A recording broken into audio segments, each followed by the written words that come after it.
An executive order has just been signed by Trump, one that could erase everything you thought you knew about America's past. The chains, the blood, the buried truth. No headlines, no outrage, just silence and a pen.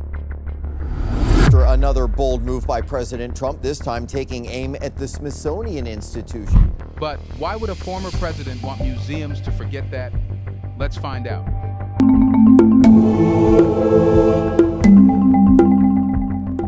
It didn't start with a press conference. There were no reporters in the room, no cheering crowds, no American flags waving on stage. Just a desk, a signature, and a smile. That's how the order entered history. Quiet. But what set it in motion may be the loudest rewriting of American memory in decades. The document is titled, Restoring Truth and Sanity to American History. A name so vague, so dressed in decency, you would almost miss the violence it contains. But behind its calm exterior is a blueprint, not for unity, but for erasure. It begins with a list: museums, archives, public institutions, cultural spaces where America's darkest truths live. Slavery, segregation, massacres, stolen lands. The order doesn't name them directly, but everyone knows which ones it means. The places that make you uncomfortable. The places where school trips turn silent. The places where history refuses to smile. Buried in the third paragraph, the real aim appears: to remove divisive narratives that undermine national cohesion. It doesn't say racism, it doesn't say injustice, but it doesn't need to. Because when you target the narratives that cause discomfort, you're targeting the voices that were never comfortable to begin with. This isn't a new debate, but it's the first time it's come with federal enforcement. Under the new order, all institutions receiving government funds must undergo an ideological review. A team handpicked by the administration will examine every exhibit, every educational program, and every historical quote etched in stone or printed on paper. Their job? Identify content that portrays America as oppressive, unjust, or structurally unequal. Not wrong, not factually inaccurate, just divisive. And that's the loophole, that's the poison. Because once truth becomes optional, once historical pain is seen as a problem rather than a lesson, then memory itself is on a leash. The team leading this review isn't made of historians, not scholars, not educators. It's made of political allies, cultural critics, and ideologues. People who don't ask, is this true? They ask, does this make us look bad? And if the answer is yes, they recommend removal. Museums will be allowed to keep content that celebrates national progress, highlights American innovation, and supports cultural pride. But anything that drags the eye backward toward injustice, inequality, genocide, will be marked as a threat to public unity. Not offensive, not false, just inconvenient. And inconvenient history, under this new doctrine, has no place in the National Museum system. The order doesn't ban slavery exhibits. It doesn't outlaw mentioning Jim Crow. It doesn't say you can't speak of native boarding schools or redlining or lynchings. No, it's smarter than that. It simply starves them. Any museum that continues to feature such divisive themes risks losing all federal support. No funding, no grants, no partnerships, no protection. In short, history stays, but only if you can afford to tell it without the government's help, and most can. Here's a reminder to please like and share the video and subscribe to our channel to watch more videos on Black culture, history, civilization, and identity. Let's continue now. Smaller institutions are the most vulnerable. Local African American heritage centers, indigenous archives, LGBTQ+ memory projects, they run on shoestring budgets, passionate volunteers, and just enough grant money to stay open. Take away that support, and those doors don't just close. Those stories vanish. That's the brilliance of the strategy. No fires, no book burnings, just cold silence and quiet compliance. Erasure by exhaustion. And while the order doesn't include a blacklist, insiders know what's being watched. Words like systemic, institutional, white supremacy, and colonial legacy are now flagged in federal evaluations. Educators are being advised to use alternative phrasing. Institutions are told to focus on forward-looking narratives. What they mean is, stop talking about what happened, start pretending it didn't. And while the nation debates whether the order is legal, ethical, or even enforceable, the impact is already visible. Some museums are restructuring their exhibits. Others are preemptively censoring their panels. Tour guides are being told to avoid certain questions. Whole chapters of the American story are being shortened, softened, or skipped. And yet, no one hears the alarm, because there's no blood on the floor. Just empty gallery walls, once filled with names of the forgotten, are now replaced by flags and slogans. The executive order doesn't silence the truth with a hammer. It does it with a budget spreadsheet. This is how history is rewritten, not in battlefields or burned libraries, but in bureaucratic memos and silent compliance. And the question we now face isn't whether this is dangerous. The real question is, how are people reacting? It started with hesitation, not protest, not defiance. Just a brief pause in the halls of America's museums, like the moment after a storm siren, when everything goes still and no one's quite sure if the danger has passed or is just beginning. Within days of the order, inboxes lit up. Subject lines like urgent review required, compliance update, and content audit request. They weren't laws, not yet. They weren't demands, just guidance. But everyone knew what they meant: change the story or risk everything. Boards of directors held emergency meetings. Communications teams scrubbed websites.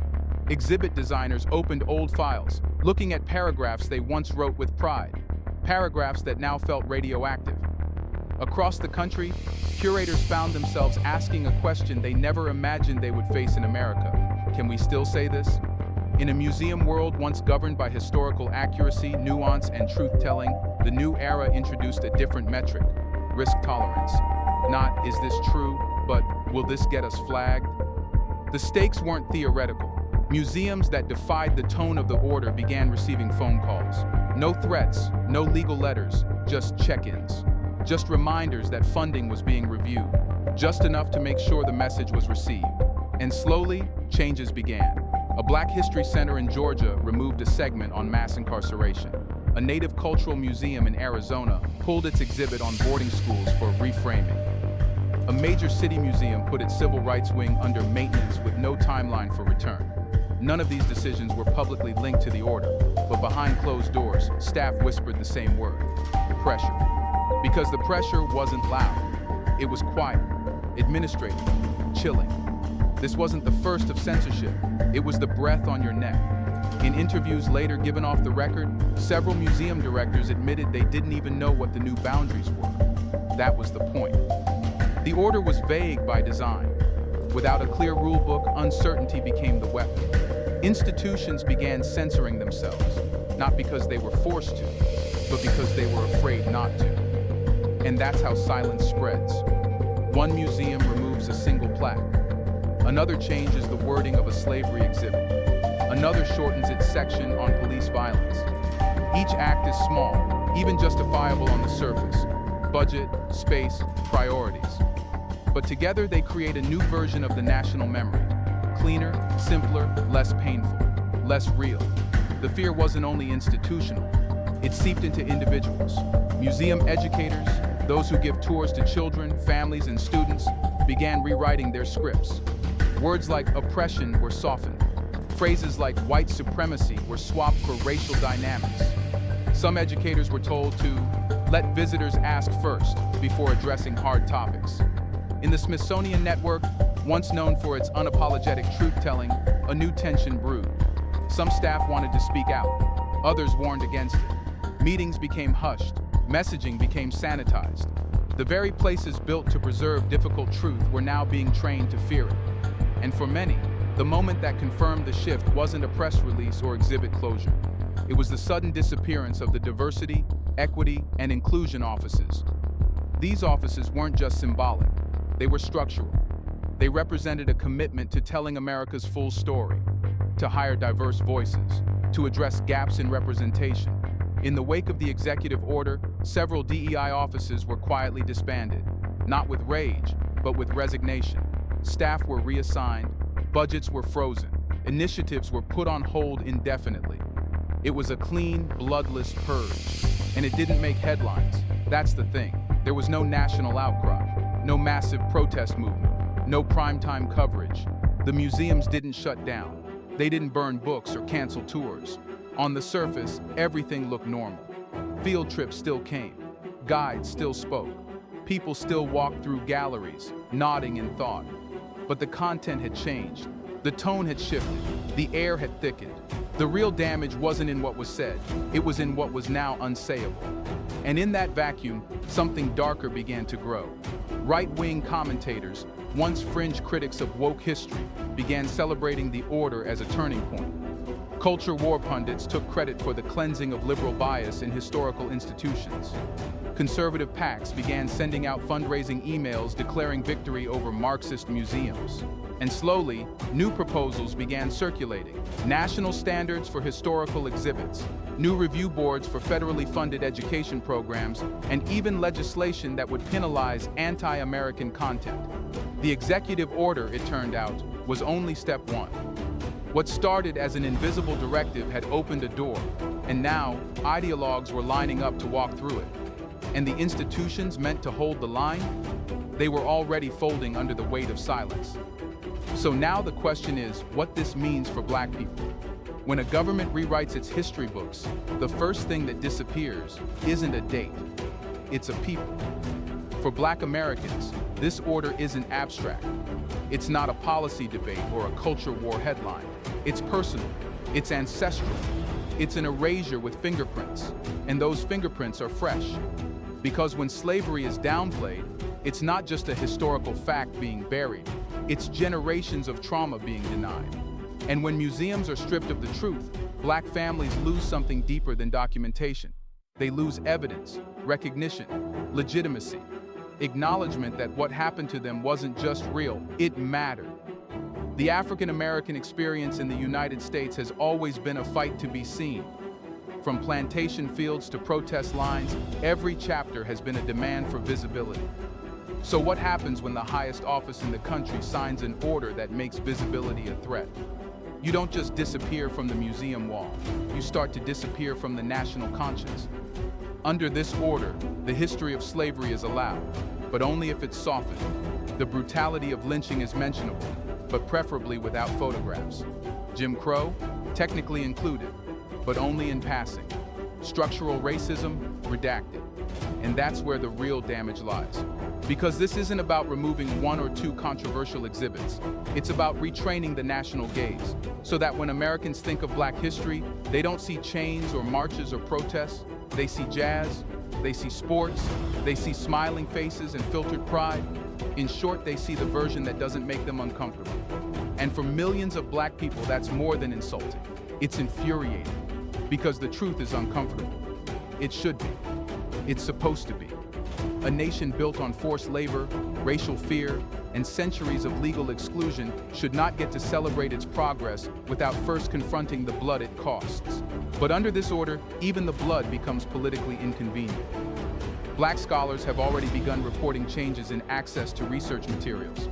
Community projects that once received grants to document oral histories are seeing delays, denials, or silent withdrawals. School boards in conservative districts are removing content related to Black Lives Matter. College professors are being warned not to politicize their lectures when discussing police violence. And inside homes, a quieter pain is growing. Parents are struggling to explain to their children why the same textbooks that once included Harriet Tubman and Malcolm X now read like brochures for unity and forgiveness. Grandparents who lived through segregation are watching their lived experiences being softened for the sake of public unity. How do you teach your child to be proud of their heritage when the government is actively cutting that heritage from the national story? For many Black Americans, the answer is clear. You don't wait for the government. You preserve the story yourself.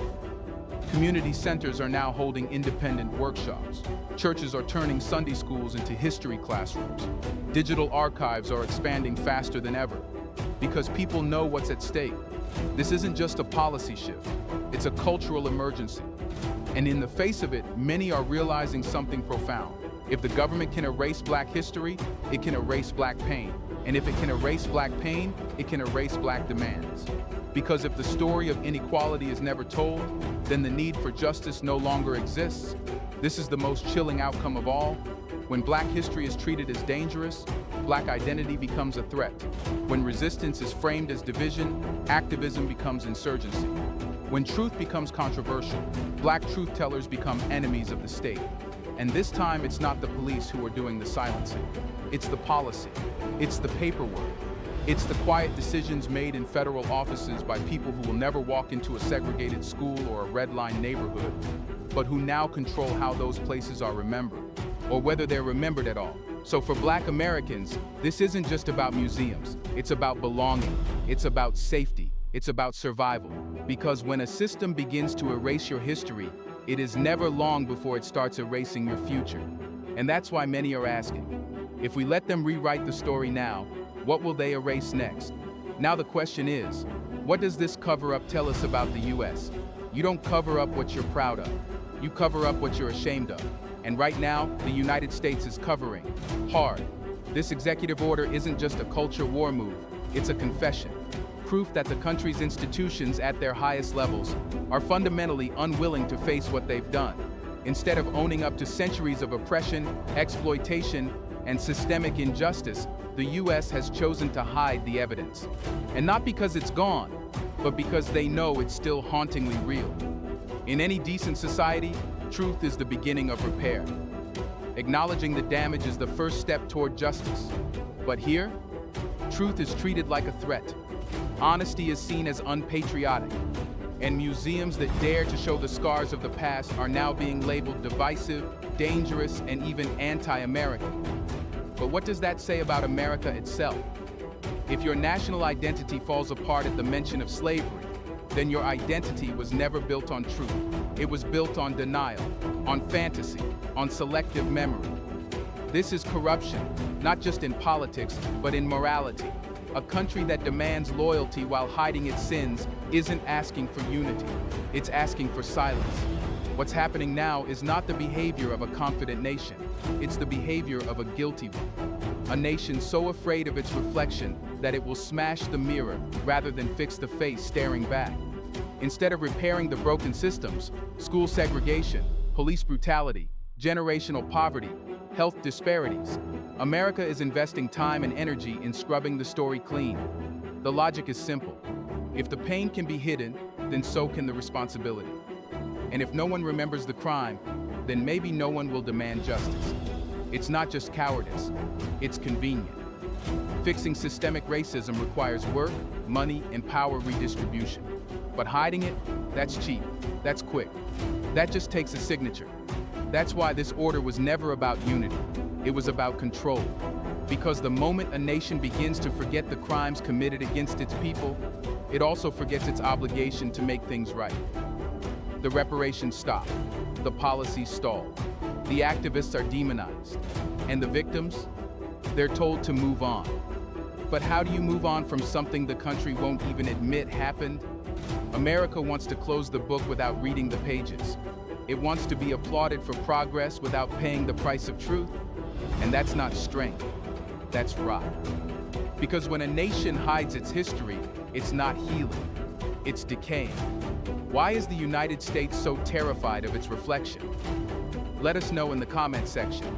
How does a nation that preaches human rights so proudly, so loudly, turn around and erase an entire people's history simply because the truth makes it uncomfortable? Do you want to watch more videos like this one? If so, subscribe to our channel and press the bell icon next to it. We have decided to bring videos on something nobody talks about: the Black culture, civilization, history, and evidence about how glorious Blacks have been. Thanks for watching, and until the next video, stay tuned.